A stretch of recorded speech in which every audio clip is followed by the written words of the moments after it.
pretty sure that there will be pressure from both sides. As a NATO member, we have to do our committee, and as a partner of China for so many years now, there will be pressure too. The most rational thing would be just to stay neutral. There was quite a lot of skepticism towards the US as an ally and China being our allies. So I also think it's best for us to stay neutral. Most of the Bulgarian people are aware that the next economical power is China. Bulgaria-China relations can bring up Bulgaria's GDP. I don't understand the idea of we need to interfere here in order to protect democracy. Don't want your US viewers to get me wrong. I do like the United States. Adore their culture, I adore their people, but sometimes I just don't agree with the actions that were taken from the people in charge. Any interference in anyone's country from a different power is not really acceptable.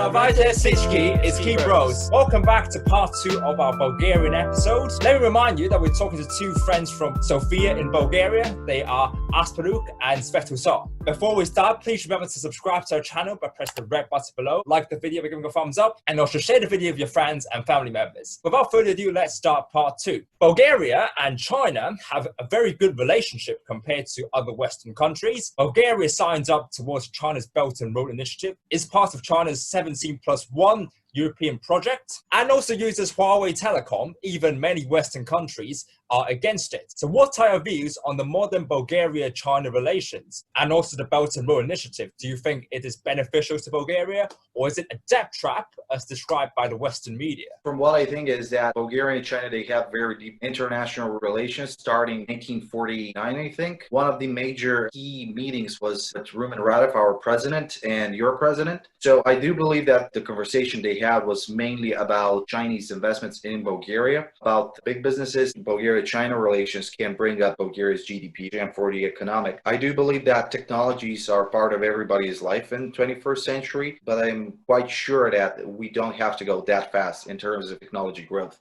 because sometimes it's just not up to business what the government thinks. It's just do the resources that we have currently are enough to cover such an techie upgrade. The reason why Western media has called this whole Huawei deal a death trap because it was recently discovered that Huawei was banned in the United States because of security vulnerabilities. Exactly. And it was collecting all sorts of data. There could be a lot of speculations, especially with the thing that happened with the US banning Huawei to trade their smartphones in the US. There are tons of conspiracy theories. One of them, which is my favorite one, this is done just Apple can clear its way, because we all know that companies like those, they have something to do with the US government. But this is again into the conspiracy theories. We don't have the facts. We can just only assume what could be the main reason. For Donald Trump's entry on the presidential stage, the relations were good. He was pro-China, or even some videos how he mentions China 1,000 times.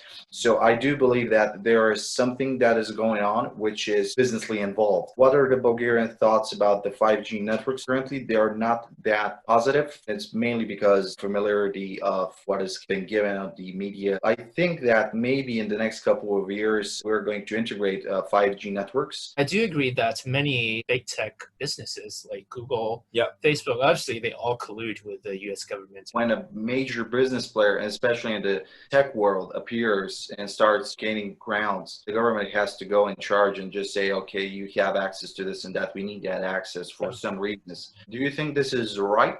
Government getting involved in that sort of business just because they want to make a statement or a point? In principle, I do believe that the information of private citizens should be kept confidential as far as it is possible to do so. But in a way, it's also a two-way street, right? It's not always about the government invading people's privacy. It's also about the government protecting the people's privacy. And actually, that also applies to the US. When they ban Huawei, in a way, it may be unjustified, but also maybe in a way, they're trying to protect their national security, which I don't really have a problem with. But the important thing is you have to uphold the same standard for Western governments and Chinese governments. So it can't be like, well, the US can ban Huawei or ban TikTok simply by citing the excuse national security, but then whenever China does it, it's like, oh, it's communist censorship. To be fair, exactly. So the tension between the US and China is getting very heated lately, obviously. So Bulgaria is officially part of NATO, which is a US-led alliance, but it can choose whether to participate in warfare or not. So if these two superpowers were to go to war with each other, which side do you think people in Bulgaria be more likely to side with? Yes, as you mentioned, we are a NATO member. Most probably will take the NATO side, but having in mind what is our resource in terms of army and equipment, the most rational thing would be just to stay neutral. I'm pretty sure that there will be pressure from both sides. As a NATO member, we have to do our committee, and as a partner of China for so many years now, there will be pressure too. Again, my personal opinion is it will be better if we stay neutral, just because we don't have any resources. That's one. And two, we definitely don't need any feud between the two powers. I also agree that we should stay neutral, because it wouldn't really make sense for us to get involved between much more advanced countries like the US and China, because clearly have no business with them.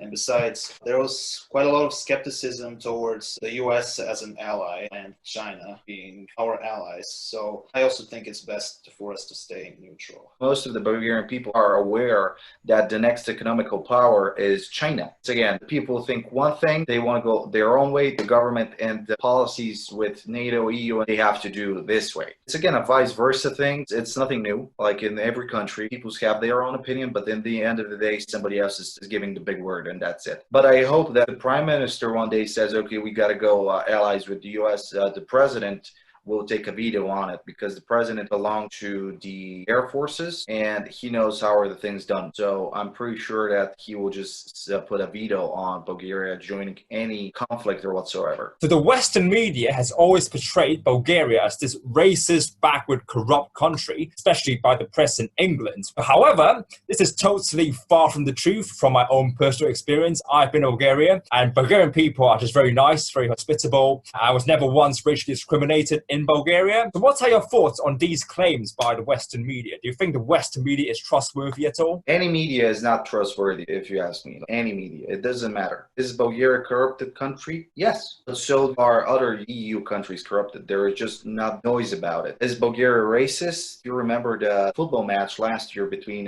Bulgaria and England, where some racial slurs and offenses began? This is in every country. I mean, every country has their far-right supporters, neo-Nazis. Does that mean the whole EU is racist? I don't think so. Even in countries which were heavily attacked by the Nazis back then, and there are two neo-Nazi fractions, like let's say Poland. Does that mean Poland is racist? No.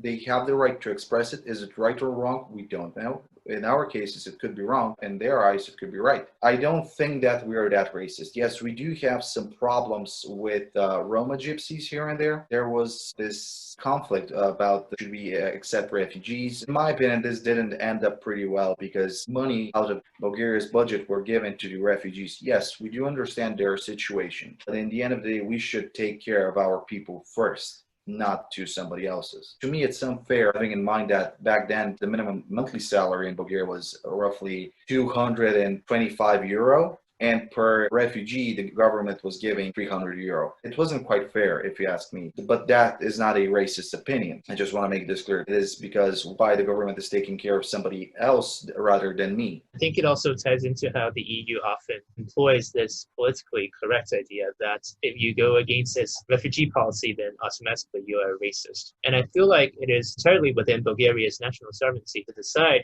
which sort of so-called refugees, by the way, most of them are actually economic migrants, not refugees. They paid a lot of money to get to Europe. I simply cannot understand why the EU feels like it's morally superior to the Bulgarian people. Not approving somebody else's cultural way of thinking, that doesn't mean you're racist. It would be racist if I start calling you names, acting weird towards you, believing those stereotypes. Racism, this is a thing which started from the Western countries. A lot of people have a very different understanding under that word. I do believe that one day when everybody has proper and needed information to understand the terming behind the word racism, then stuff can change. So my take on the media is very deceptive. A hit piece on one small fraction of the Bulgarian nation, they'll assume that everyone is like that. But in reality, it really isn't like that. So, as we just talked about, the EU often intervenes in the actions of other countries. And also, the US often goes into other countries in the name of democracy and human rights. Do you think it is right for countries or the EU to intervene into other countries in the name of democracy and human rights? Any interference in anyone's country from a different power is not really acceptable. You have your own independent country. You have the people who are in charge taking care of this country in any aspect. It's like me and you having a business right now. And if I start doing something in my personal life which is not okay with your views, you can come to me and say, hey, that is not okay. If you continue doing this, we'll stop doing business. Well, no, because this is my personal life. This is my country. This is the way I see the things that should be happening. I don't understand the idea of we need to interfere here in order to protect democracy.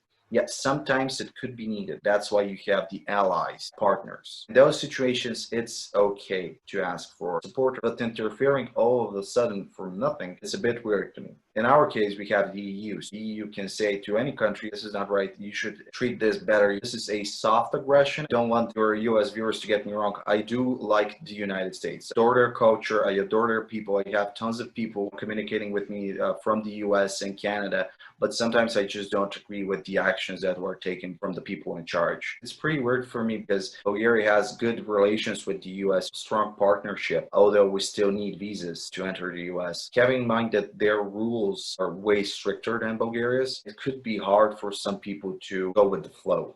So one final question. How do you see the future of Bulgaria in the next few years? I hope that pandemic, COVID-19, ends soon. A lot of people have more than enough. A lot of people have lost their jobs or they have gone crazy sitting at home. This will be a lesson to everybody at some point to keep their hygiene on a high level on a day-to-day basis, not only during crisis situations. If people start analyzing properly, using their minds, not what they have been told to use, things can go pretty good. But again, what is buzzing me from time to time is that moral values are going low. There is one thing that I've noticed during the protests in Bulgaria, which actually related to other Western countries, is that people are beginning to have some tension between them. For example, I had a friend of mine who is a proactive protester. He asked me, aren't you going to go to the protest? And I said, no, I don't think I should be there. He said, okay, so you support the government. When Donald Trump got elected, so many families and friends started having a personal feuds on why did you vote for him. This is something we don't actually need. What we need is to start thinking about moral aspects. Realize, do we really need to go that way? If people have more moral strength and especially mentality strength, then things can go better. Not only for Bulgaria, not only for EU, but for worldwide. The thing that you said about your friend saying that if you don't go to the protests, that means you're supporting the government.